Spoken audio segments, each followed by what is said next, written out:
Hi, everyone. Welcome to this webinar to discuss Ali Noorani's latest book, Crossing Borders, The Reconciliation of a Nation of Immigrants. I'm Steve Allaire, your host and moderator. This event is being recorded and will be viewable at the same URL after the fact. You can submit questions in the chat, which you can open by clicking the dialog box at the top right of your video player. During our discussion, we'll be sharing URLs for Ali's new book, so heads up for those. And if you're watching the archived recording, that link will also be available in the overview section just below. For me, I teach immigration and asylum law at Cornell Law School in Ithaca, New York, and that's beautiful Cornell University and my virtual background behind me there. I'm also a fellow in Cornell's Migrations Initiative, which is Cornell's global grand challenge to understand the relationship among migrating plants, animals, humans, and these days, viruses too. I'm pleased to be here today with Ali Noorani, who's President and Chief Executive Officer of the National Immigration Forum, a nonpartisan advocacy organization that works with faith, law enforcement, and business leaders to promote the value of immigrants and immigration. Through innovative constituency, communications, and advocacy strategies, Ali is one of the nation's most creative coalition builders. This summer, Ali will leave the National Immigration Forum to become the new program director of the William and Flora Fluitt Foundation's U.S. Democracy Program. And so his newest book is particularly relevant to that new job. Welcome, Ali. Hey, thank you so much, Steve. With us today also is Michelle Hackman, who's a reporter in the Wall Street Journal's Washington Bureau, where she covers immigration policy and the Department of Homeland Security. She's one of the best immigration reporters on that beat. Previously, Michelle wrote about health and education policy. She first joined the Wall Street Journal in 2016. Welcome, Michelle. Thanks for having me. Excited. Here's how we're going to run this session. I will start by asking Ali to give a few brief remarks about his book and why he wrote it. And then Michelle and I will alternate in asking Ali questions about the book, immigration policy, and whatever else we feel to trap Ali. I will also incorporate questions from the audience, so please type your questions in the chat, which is at the top right of your video player. So Ali, why don't we start, and why don't you summarize why you decided, even though you're so busy, to write this new book, and some key insights you learned by writing the book? Well, sure. I mean, and again, Steve, thank you so much. I would really want to thank you for you and your students for all the work that you do at Cornell Law School. I know that whether it's like you were talking about earlier, completing the asylum applications for those who are seeking protection in the U.S. or your students really contributing at the local and national level. It's just really remarkable what you've built at Cornell Law. Michelle, thank you so much for the time. And every day is busy in the immigration beat, but it feels like today in particular is very busy. So the story about crossing borders really begins in 2019 when, or I would say in the spring of that year, I had the opportunity to visit San Pedro Sula, Honduras. And this actually became the first chapter of the book, where I was able to spend some time in San Pedro to just begin to understand why Hondurans were and continued to leave Honduras in such large numbers. And it's a complicated set of factors that begin with corruption and impunity throughout the federal government that then trickles down through society as really, residents cannot live in communities where there is any sort of functioning rule of law.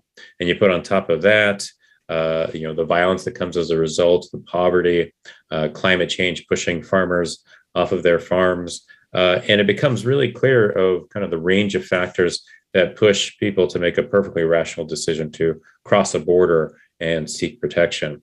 But as the trip continued, as kind of my own kind of thinking continued to evolve, it became incredibly clear that our nation's immigration system was really designed to strip migrants of dignity. But I would argue that as a result, our immigration system is stripping the nation and all of us of our own dignity. So really what I tried to do through Crossing Borders is provide a slightly more broader or even global context to the immigration debate, but really tried to, at the end of the day, highlight the lessons and the opportunities that come with valuing immigrants and immigration to our nation, whether at a national level or at a local level. So it ended up being a different project because of COVID-19, but I think it was a much richer project in terms of me having the time to really dig into some different concepts. Great. Mm-hmm. Michelle, why don't you start off with the first question? Sure. Hi, Ali. It's great to be here with you.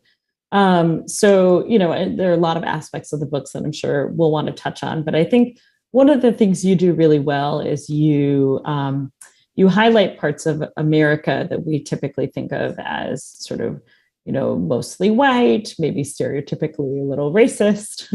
And you write about this small town in Iowa, where you highlight, Mexican Americans who have moved there since the early 90s and opened, Mexican grocery stores. And suddenly, so one of them is the head of the school district in that town, and someone runs for office. And I'm wondering if you can share with us sort of why towns like this that are growing increasingly diverse are a sign of hope for you and what we can learn from them. Well, so much of the nation's immigration debate is driven by, the debate as it's perceived, in rural or suburban parts of the country, particularly conservative parts of the country. And what we have found through our work at the National Immigration Forum is that there's so many of these communities that, yes, have concerns, have moments of tension, but there are also moments where, a unique set of leadership breaks through and really changes the tenor of the debate in these particular communities. And what I've always tried to do is figure out how do we lift up those stories. So in particular, this is a story about Storm Lake, Iowa, which is about, a couple of hours northwest of Des Moines, to a town of about 13,000 people. And Iowa, to me, was really interesting. And I ended up learning so much about the state and kind of its history on refugee issues, in that in the late 1970s, Governor Robert Ray, who was the Republican governor of Iowa at the time, he was watching some of the incredible reporting that Ed Bradley was doing out of the fall of Saigon and after the Vietnam War. And Governor Ray, after seeing these reports, decides that he personally is going to lead the state of Iowa to become, one of the most welcoming states in the country when it came to helping Vietnamese refugees resettle. So very deep kind of within the very recent history of Iowa, you have this belief that refugees are a benefit to the state. Then you go from the 70s into the 1980s and the farm debt crisis, and how farmers are pushed off of their farms and really pushed out of Iowa. And who steps into the vacuum other than big ag? And big ag comes with big labor needs. And then you see kind of this shift in a place like Storm Lake, which was white, then had a growing Vietnamese population, then all of a sudden had a huge influx of Latino laborers, by and large Mexican. 1996, who shows up? Patrick Buchanan, to really try to weaponize that debate. And that, just to kind of fast forward, all those peaks and valleys of what was happening in Storm Lake end up in a place now where Storm Lake and Buena Vista County, where it resides, is one of the only towns that is growing in rural Iowa. And that is because of immigrants and refugees who are continuing to move there. And that is due to a very large degree to the leadership of the mayor, the police chief, the school superintendent, and all of whom grew up in rural America, all of whom would identify as, conservative. But they realized that, their neighbors were making Storm Lake just this amazing, vibrant place that was growing. And they decided that, okay, in order to not just save their town, but really help their town thrive, they needed to become outspoken advocates for both immigrants and refugees. Ali, have you visited Storm Lake recently? Do you know if sort of that positive local sentiment is holding, even despite sort of the current climate around what's going on with immigration and the border? That's actually a really good question, because I have an 8:00 flight tonight to Des Moines, and we're doing a couple of events. Doing some events in Des Moines tomorrow, and then I'll be in Storm Lake on Friday and Saturday. So I will report back.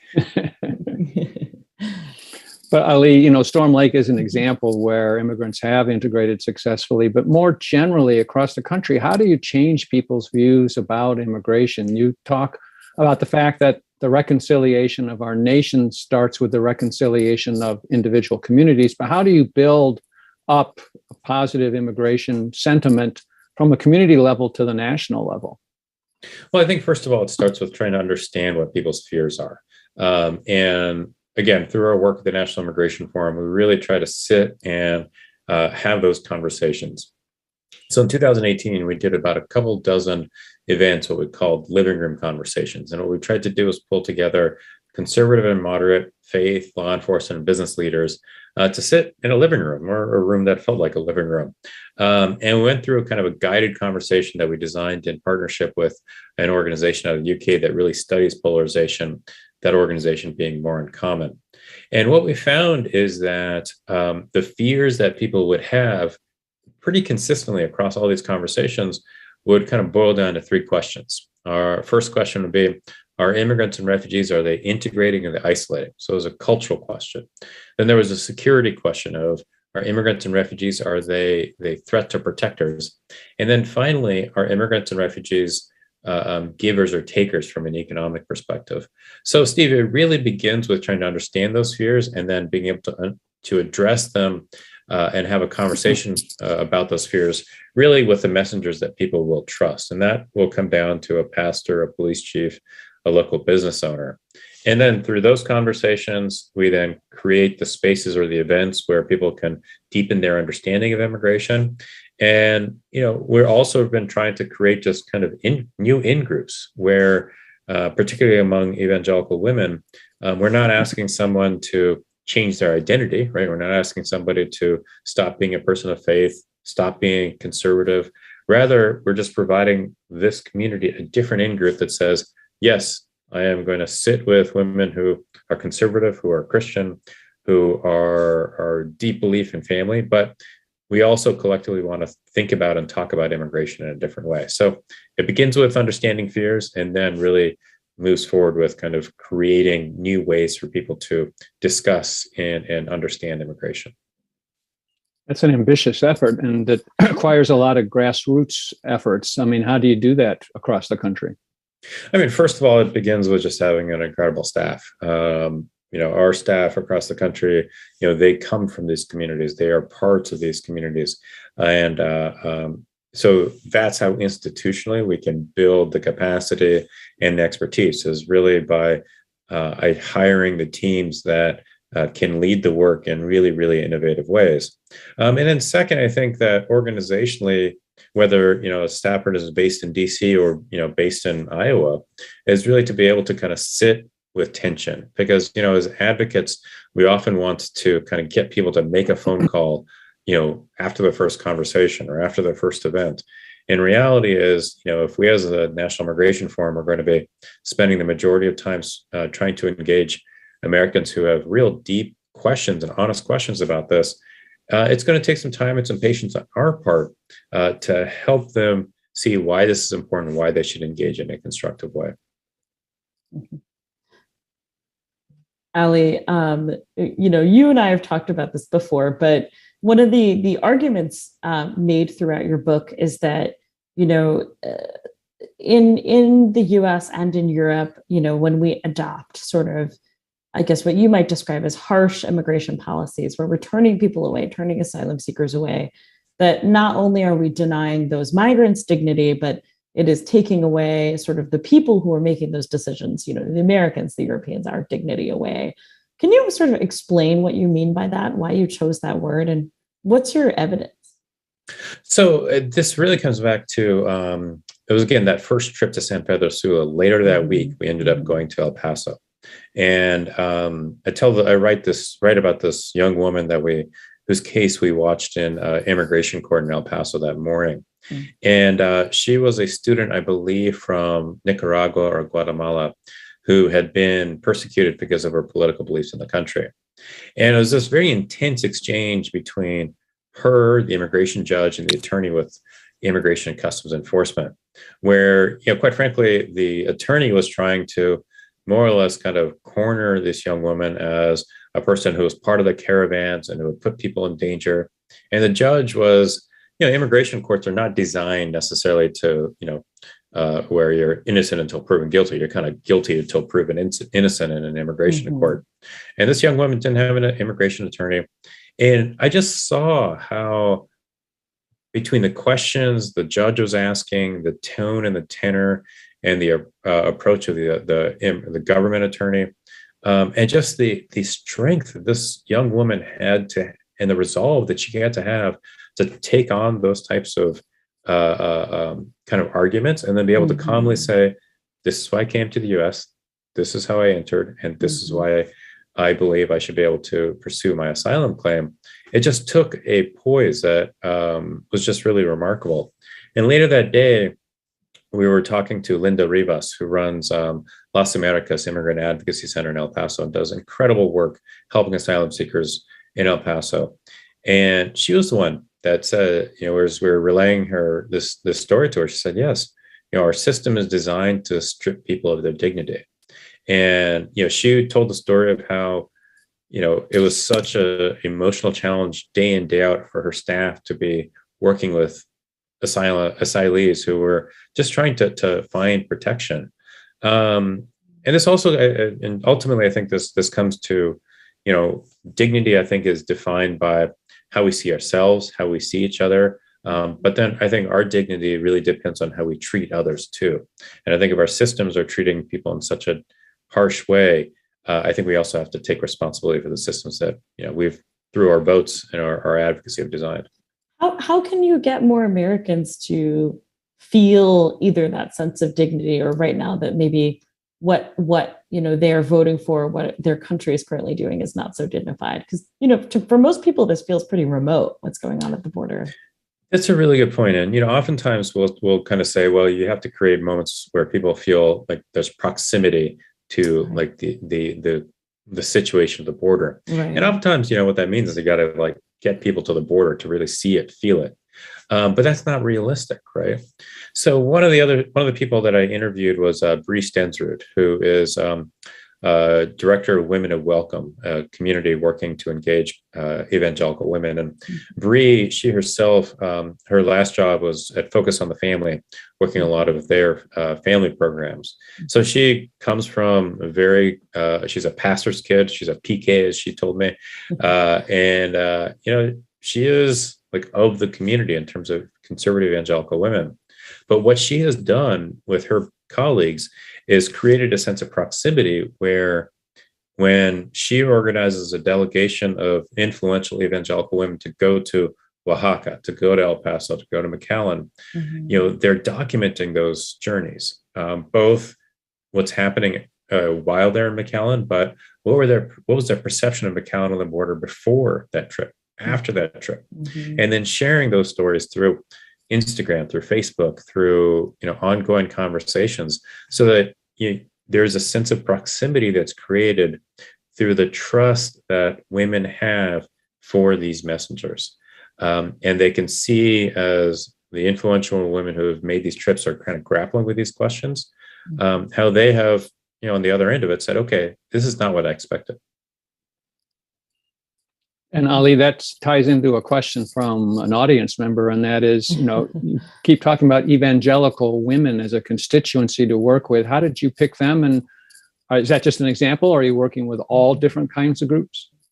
So we do quite a bit of work, with faith, law enforcement, and business leaders across the country. And that, up till about 2017, quite frankly, was, pastors, police chiefs, local business owners. After the 2016 election, we just realized that there was we weren't speaking to real Americans, right? Actual people. And so we, more or less had a hunch that this particular community of evangelical women were looking for a different way to have this immigration conversation. So in partnership with World Relief, which is one of the nation's leading refugee resettlement organizations, that's a faith-based organization, we created this strategy. And Bree and her colleague, Tess Clark, have really shaped, I think, a campaign that has, it's fundamentally changing the way that a very important segment of the American public is understanding immigration. And I also think that you put these types of kind of campaigns or initiatives in motion, and then you kind of have to let them go, right? And you have to really understand that, okay, I am not a white evangelical woman. Breaking news. But If I, as the CEO of the National Immigration Forum, do not have kind of deep respect for the beliefs and the principles of this community, and really my job is just to create the space for this community to explore this issue and learn about it, frankly, on their own terms. Then I think organization would never be effective. So a lot of times what we try to do is, or what we aim to do is, create these spaces so that, new communities can engage in this conversation, again, on their terms, in their language, and that ultimately their questions are answered. Great. So riffing off of Michelle's prior question, I think many Americans do feel proximity, so to speak, to Afghan and Ukrainian refugees. We had over 100,000 Afghans come into the United States since August of 2021. And certainly there are a lot of Ukrainians who are trying to get to the United States now. And public opinion polls show that, at least for Ukrainians, the vast majority of Americans, both Democrats and Republicans, support bringing them to the United States. Is that an opening for you, number one? And number two, why is it that Americans seem to support those kinds of refugees, Ukrainian and Afghans, more than similar people fleeing persecution from other countries, particularly Central America?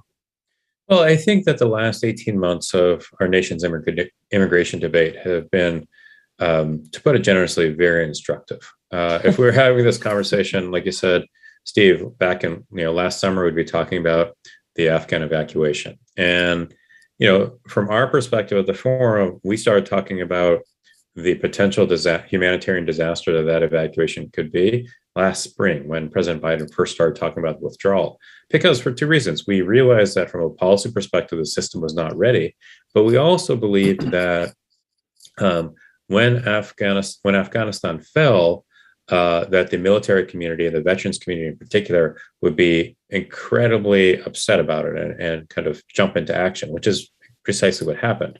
So I think a lot of the support for Afghan evacuees came because it was the military veterans who led that effort. But it was a very similar conversation where people would say, well, why are we being nice? Why do we care about Afghans but not Hondurans? My answer then, and remains today, is that we have to see this as an opportunity to expand the conversation around immigrants and refugees. Because remember, 2 months after Afghanistan, that evacuation, you saw 10,000 Haitians appear in Del Rio, Texas, asking for protection. And the Biden administration summarily expels them to Haiti. People we were working with at the time, who were conservative and moderate, who had just organized massive community responses to help Afghans, were asking, why are we doing this to Haitians? What's wrong here? And I think that the same thing is happening with respect to Title 42, the way that people are being treated, and now Ukrainians. So I do think that in the cognitive dissonance that is our nation's immigration debate, there are teaching moments that we as advocates need to take advantage of. I guess just to bring this to the current moment, I've spent the last week writing about this backlash against the administration's plans to end Title 42. You've been working for years and years and years to try to convince people that there is a moral reason and a capability that we have to, process asylum seekers at the border. Why do you think in this moment we're seeing such a strong backlash against that idea? Well, I think that, quite frankly, I think Democrats, particularly the Biden administration, are terrified of this issue. So let's take a step back to the Trump administration, right? Under the Trump administration, it was the first time that you saw in a long while that you saw immigration really be seen as a priority among Democratic and liberal voters. Because typically, immigration is a mid, if not bottom tier issue for Democratic voters. It's 5, 6, 7, number 10 on the list. Under the Trump administration, because of Trump, immigration skyrocketed to first or second most important issue. But for Republicans and conservative voters, immigration is always a top tier issue. And it's always a top tier issue because, there are forces within the Republican Party that have done a great job of really scaring people to believe that, the country is being invaded and things are out of control. So in this moment, I do think that the Biden administration has failed to make a case to the American public of how they are enforcing the border, because they have clearly been securing the border, why they've been doing it, and what that means in terms of kind of operations within current law, but then the reforms that are needed. I think that, since the president does not want to talk about this issue and does not want to lead on this issue, they left a vacuum. And that vacuum has been filled by really kind of the far right. And therefore you have this debate about, things being out of control, chaos, et cetera. And it kind of gets back to that dissonance that I think plays out for many voters who don't see themselves as kind of hard left or hard right, who are just asking the question, okay, what is happening? Why is it happening? And, tell me what the solution needs to be. And right now, the only kind of elements that have been saying, this is what's happening, this is why it's happening, and these are the solutions, have been the far right. Because again, I just think that the White House has really sought to avoid the issue. Ali, if you could formulate a message, I don't know, if you were president, I doubt you want to be president, but what would be your counter message? How would you frame it? I think that there is, if I was advising the president, what I would have said that the president should have done, say, a month ago, is convene the press conference that he is chairing. To his right, standing behind him to his right, is Javier Becerra, Secretary of Health and Human Services. To his left behind him is Alejandro Mayorkas of Department of Homeland Security. The president should have said at that point, with COVID-19 beginning to ebb, we as a nation have to take a new approach. From a prevention perspective, this is the testing we're going to put in place. These are the access to medication.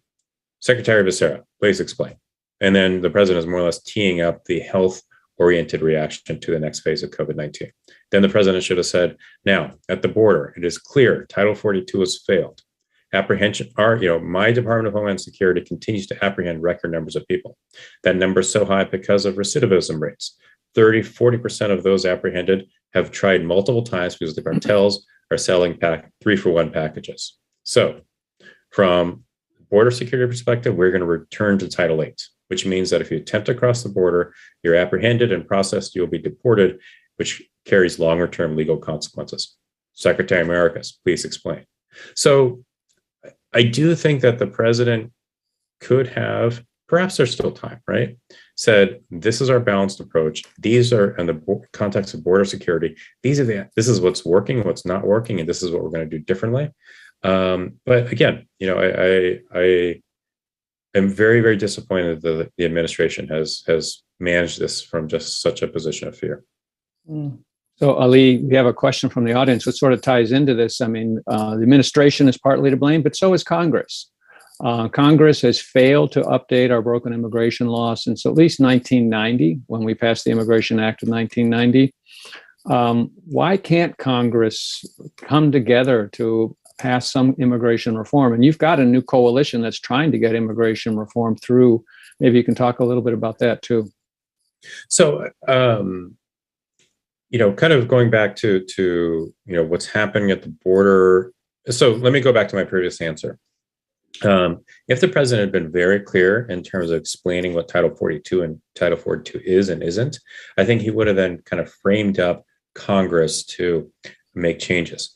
So for folks, who, there's a lot of talk about Title 42, what it is, it isn't. So Title 42 is a public health provision. It was actually put into place back in World War II. That is a CDC decision that allows, in essence, the federal government to expel anybody who presents at the borders.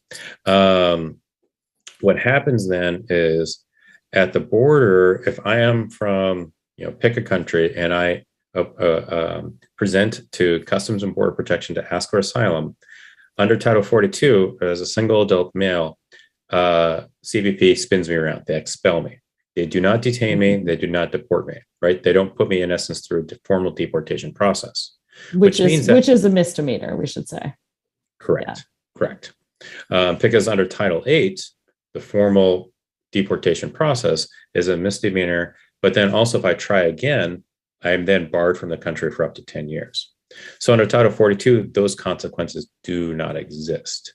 And and that's why you see these high rates of recidivism, because the cartels are telling people, pay me $10,000 and we will make sure you have 3 chances to get into the country and be able to apply for asylum. It's kind of a 3-for-1. I mean, the cartels they're thrilled Title 42 is sticking around. They're just thrilled. We're making tons of money. So if the president had kind of laid that out and then it said, this is what I can do under current law, Congress needs to change the laws, then, and we're part of this new Alliance for a New Immigration Consensus, where the case that we're making is that Congress can pair border reforms such as, expedited processing, increased resources at the border, along with protections for dreamers and farm workers and temporary protected status recipients. Then, quite frankly, the administration, from purely a political perspective, is getting something for the border enforcement they're putting into place. Instead, what they're doing now is enforcing the border, but not necessarily getting protections on the other end. So going to the question that the audience member asked, how do you, meaning all of us, convince Congress that it needs to enact immigration reform? How do you do it, Steve? It's really the question of the moment. That's right. Well, I think you've got a good long-term strategy of trying to change people's minds slowly and effectively.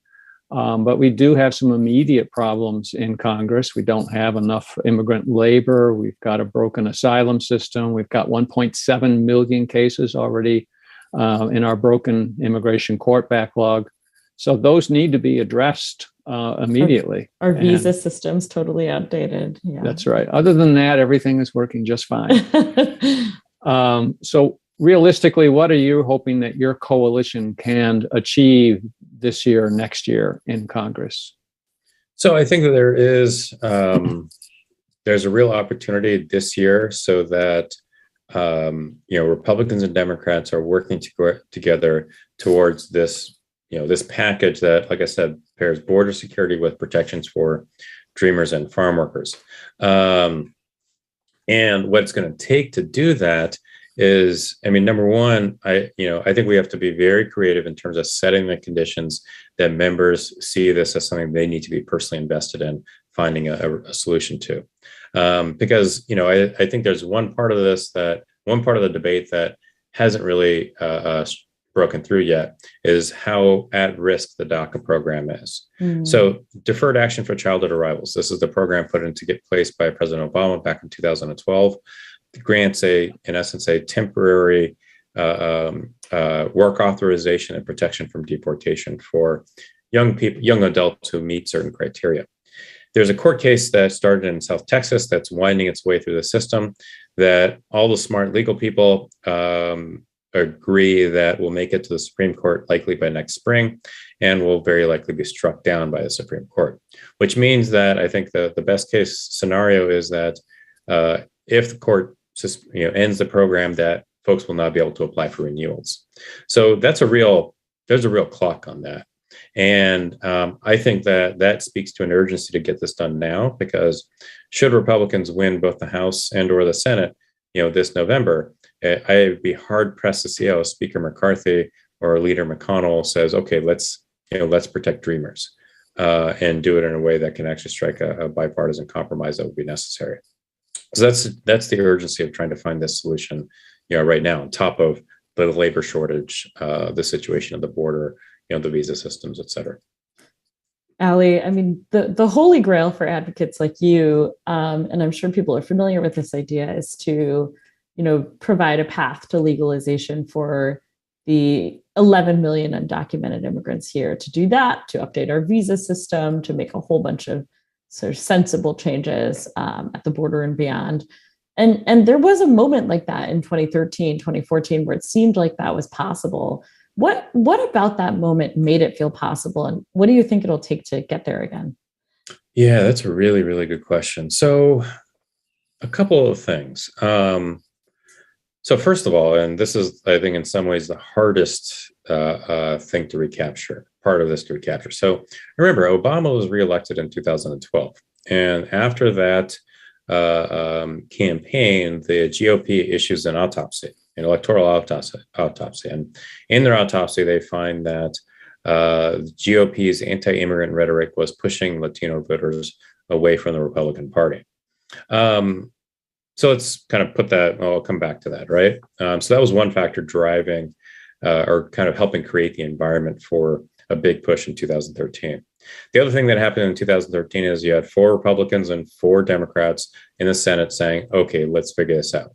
You had Senators Rubio, Graham, Flake, and McCain, kind of on the Republican side. On the Democratic side, you had Bennett, Durbin, Menendez, and I'm blanking on the 8th. So you had a gang of 8, but they were personally invested, right? They all had their incentives for getting to the deal, and they found the compromise that legalized 11 million people, created enforcement, actually even created a functioning legal immigration system. It was all kind of jettisoned when Eric Cantor lost in his 2014 primary.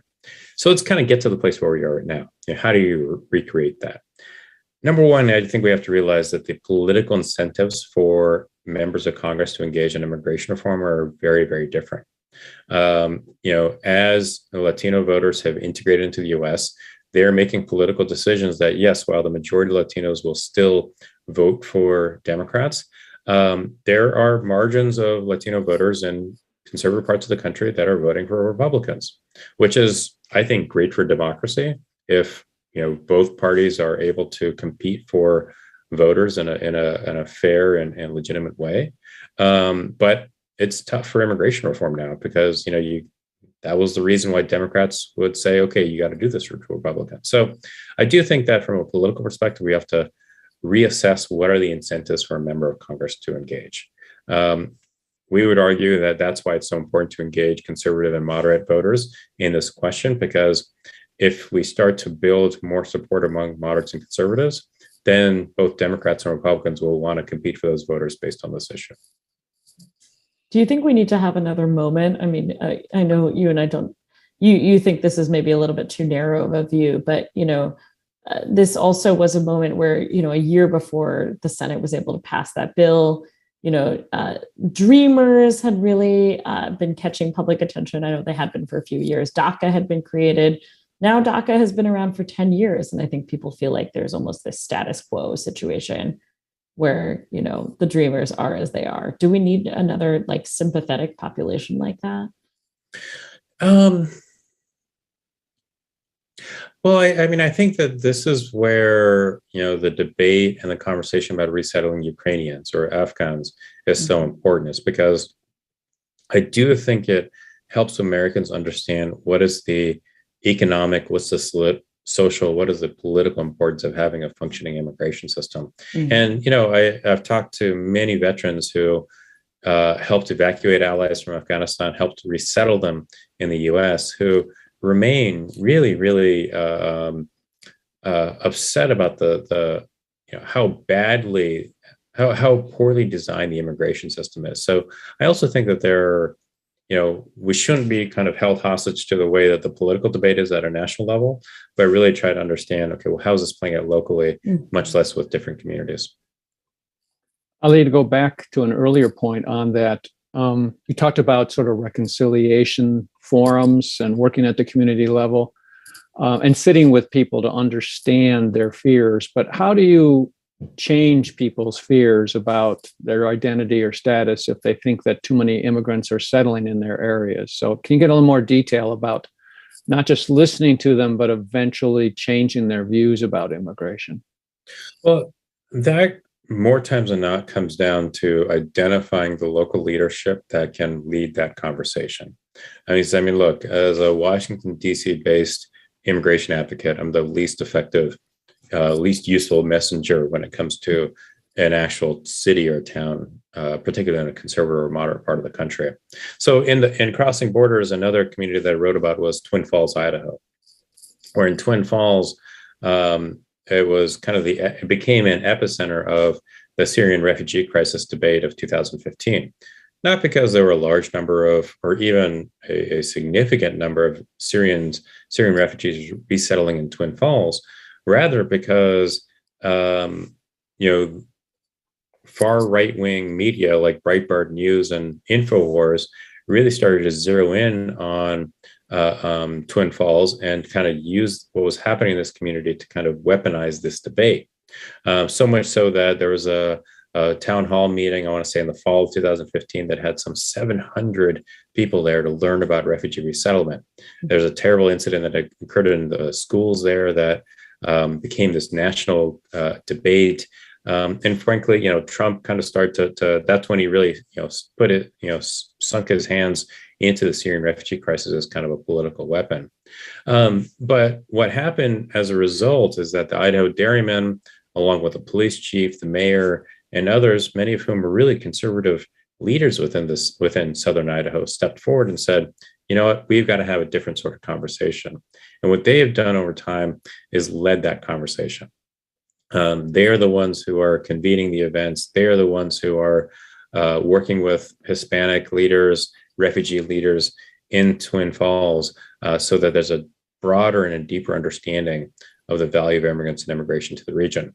And I think that, this leads me to, I think, this is something I've just realized really kind of as I've been talking about the book, is that, we often want somebody to change their mind, right? But we are often, we as kind of advocates are often really bad about it, right? We meaning that, number one, we don't understand somebody's fears, but we just tell them what the facts are, right? That doesn't work. But then when somebody does start to kind of ask questions and really grapple with immigration in a very authentic way, we almost kind of want to yell at them and shame them for changing their mind and say, well, you see, you were wrong. So my point here is that I also think as advocates for immigrants and immigration, we need to show grace to those who have questions, have fears, and that are working to think about this differently and really try to take a step back on our own. Good. Going back to the national level, one audience member asks, a former Cornell alum who was a member of Congress for 20 years, Conable, described himself as a raging incrementalist. Do you think that's a potentially more successful way to get immigration through? If we can't get the grand taco bargain of all immigration reform through, as the Senate tried in 2013, do you think a narrower reform package, such as something for the DACA recipients and more border security, is a little more likely to get through Congress?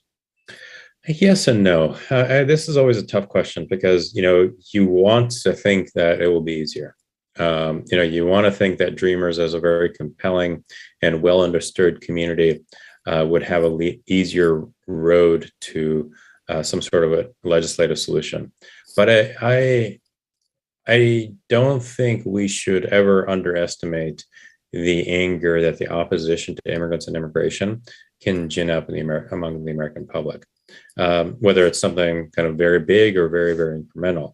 So by all means, if there are incremental opportunities for legislative reforms, we should pursue those full bore. Absolutely. But let's not pursue them with kind of a wish that they will be easier. I just think that, our nation's immigration debate is not about politics or policy. It is really about culture and values. And as we can see across a number of issues right now in our society, there are a lot of cultural issues, there are a lot of values-based issues that are incredibly, incredibly polarizing. So, and immigration fits right into them. Ali, if I could ask one more question, and then I think there are a few in the audience we should get to. You're leaving this space soon. Do you think the immigration advocacy movement can continue in the direction it's going, or does there need to be sort of a change in strategy? What would be your advice? Number one, I think that there's an incredible set of leadership that has been displayed by the movement well beyond, what the small amount of work that I've been a part of, what we do at the National Immigration Forum. So I'm very, very optimistic about the future of the immigration movement. I just think there's some really smart people who are kind of thinking about things in a creative way. Is there a need for kind of a whole hog shift? I'm not sure. But I would say, and like I said this earlier, is that I think that the movement has to reassess what are the political incentives for a member of Congress to engage on immigration reform. And if it is not only Latino and Asian voters, which has been kind of like the calculus for a long, long time, what is that new set of incentives? Because, look, members of Congress are politicians. They only do things if there is a political incentives for them to do it. And if we as advocates can't identify that incentive, then we're in for a long haul. So I think that people much smarter than me need to kind of sit down and kind of think that through. So, Ali, one of the purposes of your book was to talk about how the immigration debate is not limited to the United States, how it's national, and you talk about immigration debates in Europe. What are some of the insights that you learn by focusing on immigration in other countries?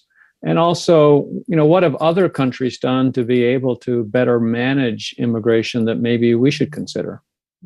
Well, I didn't know a lot about the European Union and kind of the way the EU had managed migration until I really dug into this project. And it kind of goes back to that Syrian refugee crisis where, the Syrian civil war really breaks out in 2010, 2011, reaches a peak in 2013, and really you start to see this flow of millions of people from Syria into Europe over the course of 2014 and peaks in 2015.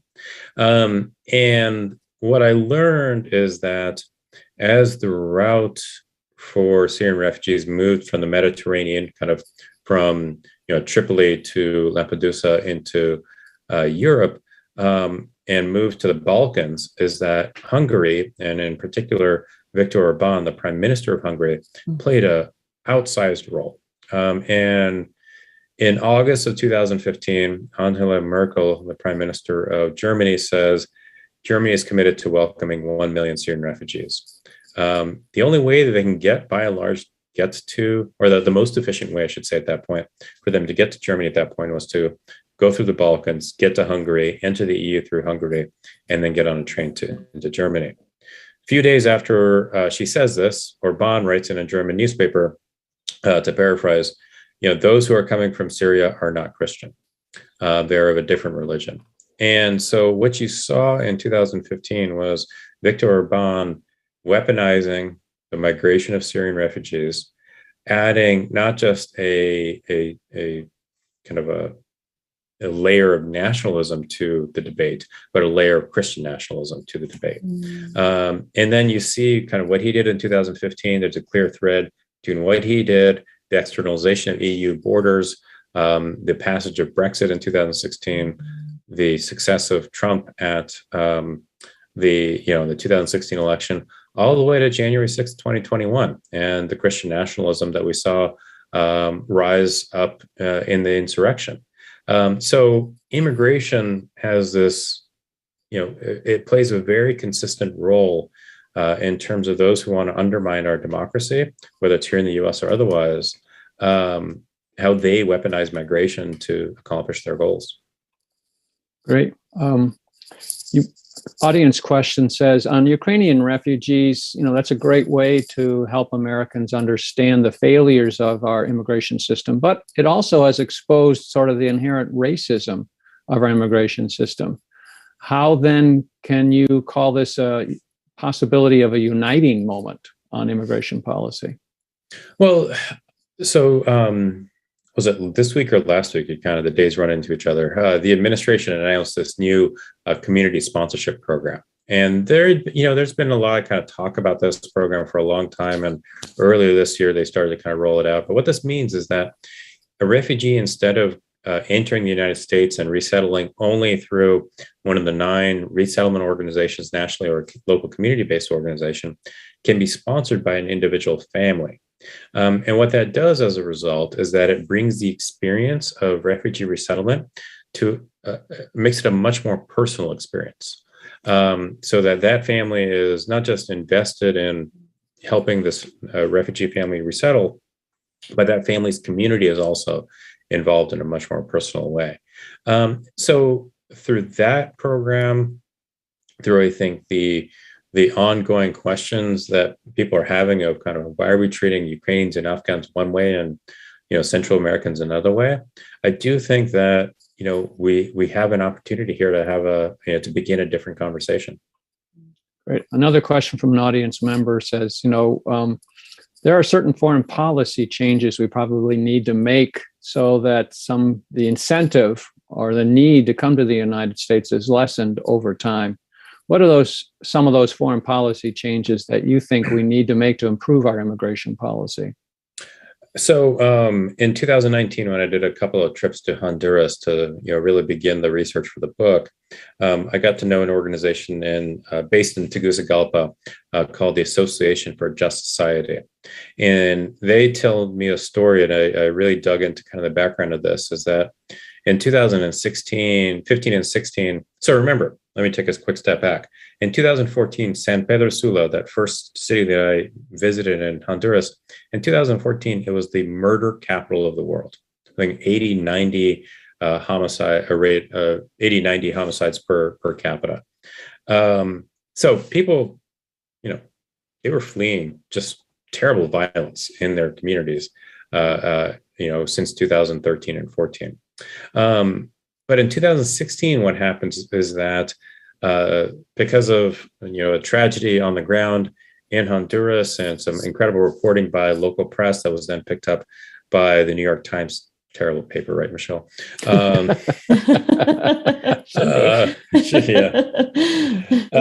What happens is that the president of Honduras puts together a kind of a purge of the national police, and Association for Just Society, a number of other faith organizations, and a couple of other civil society leaders come together.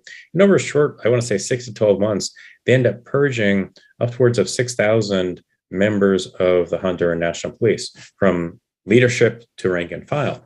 At the same time, what happens is that the homicide rate in Honduras starts to go down because corrupt officers are being fired. And this entire process was one of many things that the Obama administration finally put into place towards the end of their administration to address these root causes of corruption, violence, impunity, poverty.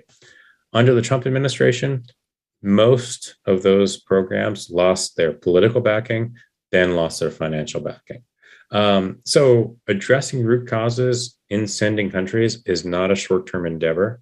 It takes a long-term political and financial investment. But ultimately, that is the only way you help nations kind of get on their feet and their citizens do not feel this incredible pressure, natural pressure to immigrate to the U.S. Another audience question. The audience member asks, for those of us working as cultural bridges in rural America and creating programs at institutions like Cornell Cooperative Extension, what is your advice to promote dignity for the people that we deal with, including immigrants themselves? So I know in upstate New York, there's an incredible dairy industry, and dairy farmers to me are some of the most interesting partners in this work, because on a dairy, every cow has got to be milked twice a day, 365 days a year. So that dairy owner, typically it's a family operation. They get to know their immigrant workforce in a really, really personal way. So, as I've talked to dairy farmers, whether it's, Wisconsin, upstate New York, or Idaho, they can tell stories about their community that includes their immigrant workers that are just incredibly powerful. So I think one of the most important ways to build these bridges is to work with is it the local farm bureau? Is it the, churches in the area, community-based organizations, the university, to create spaces where, in this case, it's the dairy owner speaking publicly with the dairy worker, and they're sharing each other's story. They're sharing their story with each other, but in a way that there's a broader kind of a public audience and a way for people to understand, that to learn more about that journey and why dairy workers are just as important as dairy farmers in terms of the economy of upstate New York. Great. Michelle, any last question or comment? We've been asking the questions, but maybe you've got your own insights as a reporter on how to improve the immigration climate in the United States. I would have a lot to say. I will just say I'm excited to see how, Ali very briefly mentioned this sponsorship model. I'm excited to see how this is going to play out. With Ukrainians, the government is asking people to step up and sponsor anyone coming into the country. And I think in a few months, they're hoping to create a system where not only can you as a family privately sponsor a refugee, but if you have a connection to a particular family or population, let's say if you're really passionate about a refugee crisis in a place in Africa, you could request a very specific sort of refugee situation where you can sponsor. So I think that will open a lot more opportunities for people to be directly engaged with the immigration system. And before we go to you, Ali, I want to comment on that. I agree with that, Michelle, but I think the devil is always in the details, and a lot will depend on funding. I mean, people need to understand how hard it is to resettle anyone in the United States, whether a refugee or an employment-based immigrant. And I think it's a lot harder than people think. We do a lot at Cornell, but it always amazes me how hard it is, even for well-educated people, to understand the needs of immigrants and refugees when they come to this country. So I think the Biden administration is going to have a full court public relations press to encourage people to do this, number one, but also supply the training and mentorship to make it successful. Right. I guess the one thing I've always noticed in my reporting is that, Ali is right. For a lot of people, immigration is one of those sort of bottom tier issues that they don't think about all the time. Maybe they have some opinions, but they're not so passionate about it. But the moment, you as an average American have to engage with the immigration system, let's say you fall in love with an international student in college, or like some of the people I've spoken to, you are a veteran and suddenly the people you worked with in Afghanistan, their lives are in danger and you want to get them over here, and you find out how Byzantine and broken our immigration system is, it suddenly becomes the thing you care about most in the world.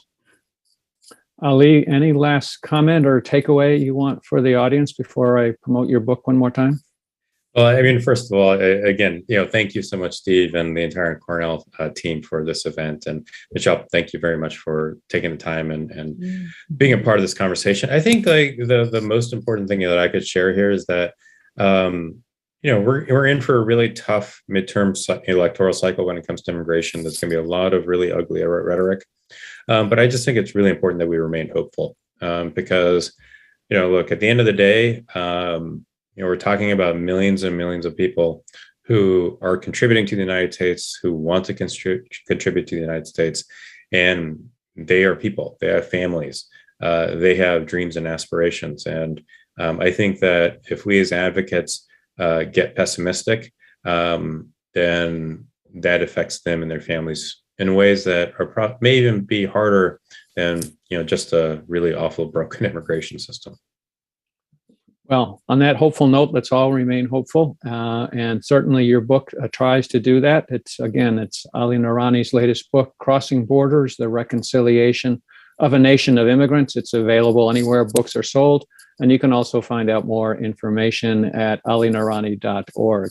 It's been a fascinating discussion. I wish we had more time to go into more depth, but everyone should read the book and set up your own sort of forum in your local community to talk about immigration, to understand each other's sides and views on this. And I think eventually, if we do that, we'll come to a more nuanced and better understanding of the benefits and the potential problems of our immigration system. With that, thank you, everyone, and have a good day. Thank you.